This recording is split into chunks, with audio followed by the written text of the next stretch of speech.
A pleasant day to all viewers, especially to grade 7 learners out there. Before we start with English 7 Quarter 2 Module 2, I would like to thank everyone first for watching our supplemental videos on English 7. So today we are going to discuss another module, and that is listening strategies. So previously on week 1 or module 1, we discussed about listening approaches. Now we are going to talk about listening strategies. Let's begin. What I need to know part. Listening is receiving language through the ears. Listening involves identifying the sounds of speech and processing them into words and sentences. When we listen, we use our ears to receive individual sounds. The sounds are the letters, stress, rhythm, and pauses. And we use our brain to convert these into messages that mean something to us. Listening skill is one of the most essential skills one should develop, and it is one of the most significant components in learning.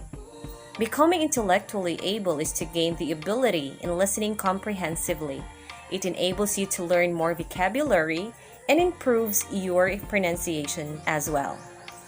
Here are our objectives or goals for this module. We have, number 1, identify the different listening strategies. Number 2, determine the listening strategy to be used in a given text. And use listening strategies based on purpose, familiarity with a topic, and levels of short texts listened to. And now, let's do the first activity, listen and draw under what's in part. Directions. In this activity, you need one person to read to you the steps in achieving the task. Then, get a blank piece of paper and follow the instructions of the reader on what you are going to draw. Note, listen carefully and pay attention to every detail. So I'll be the one to read the instructions and we are going to answer together step 1 and step 2, and then continue answering steps 3 and 4 for your learning. Shall we do it? Step 1. Are you ready? Yes, I know you are. Draw a square in the center of your paper.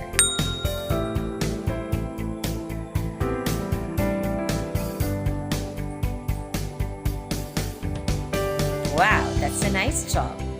Step 2. Draw a triangle on top of the square.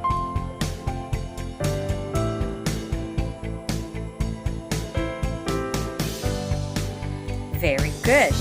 Now for step 3 and step 4, please continue to draw. Step 3. Draw a small rectangle inside the square at the bottom. Step 4. Draw 2 small squares inside the square near the top. So what would be now the drawing that would come out, the final output? I'm excited for that.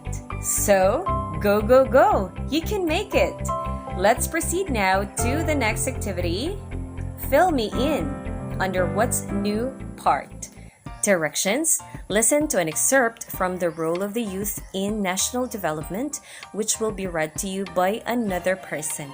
Listen attentively for significant information.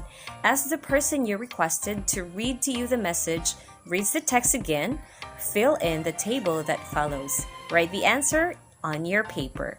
So I'll be the second person to read to you the texts. Let's begin.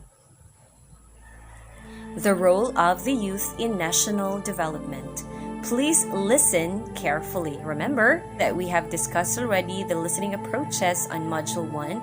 You can have those approaches and then listen attentively. The role of the youth in national development.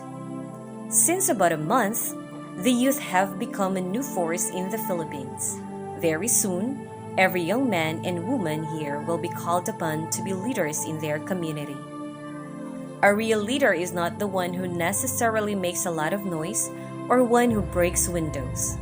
A real leader is someone who has a certain amount of security within himself, can think for himself, and can stand on his own feet.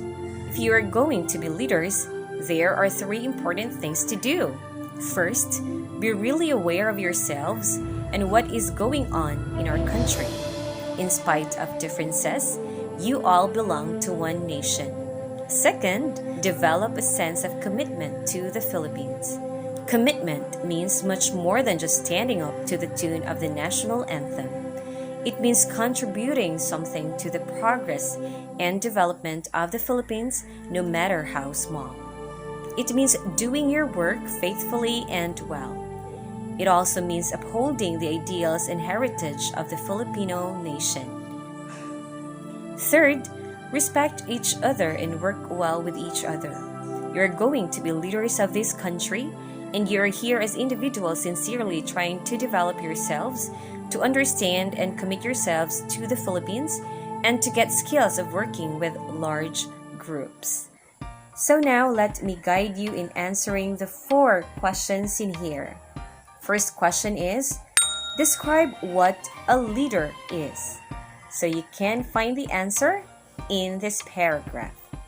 Again, try to explore the role of the youth in national development.